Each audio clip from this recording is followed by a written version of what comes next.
Il y a quelques semaines, le témoignage de Sébastien Chabal provoquait un séisme dans le monde du sport et une prise de conscience collective sur le fléau des commotions cérébrales.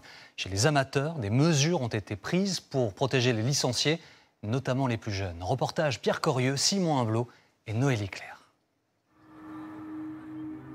C'est une blessure invisible. Une commotion cérébrale, tant qu'on ne l'a pas vécue, on ne peut pas savoir ce que c'est.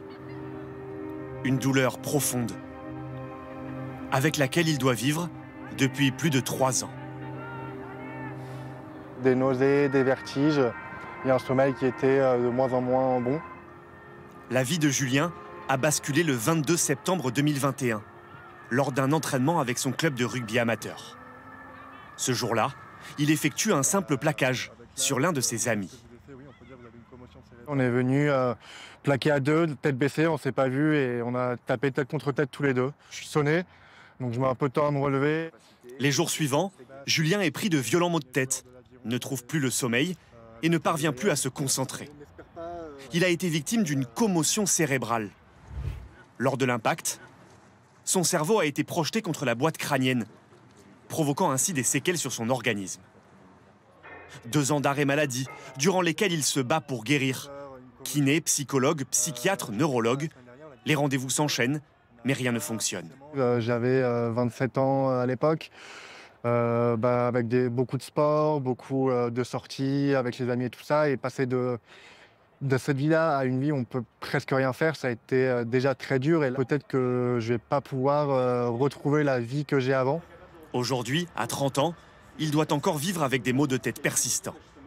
Mais grâce à un traitement et un suivi médical strict, Julien a enfin pu reprendre la course à pied à petite dose.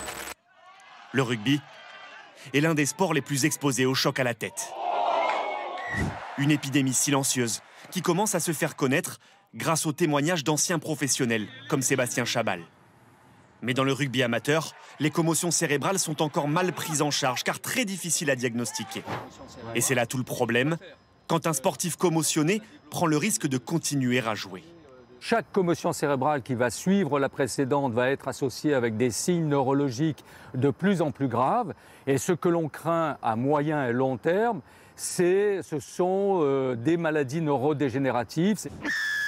La fédération a commencé à réagir en mettant en place une nouvelle règle dans le rugby amateur. C'est un en avant volontaire, monsieur, ici? Depuis 2018, tous les arbitres disposent d'un nouveau carton dans leur poche.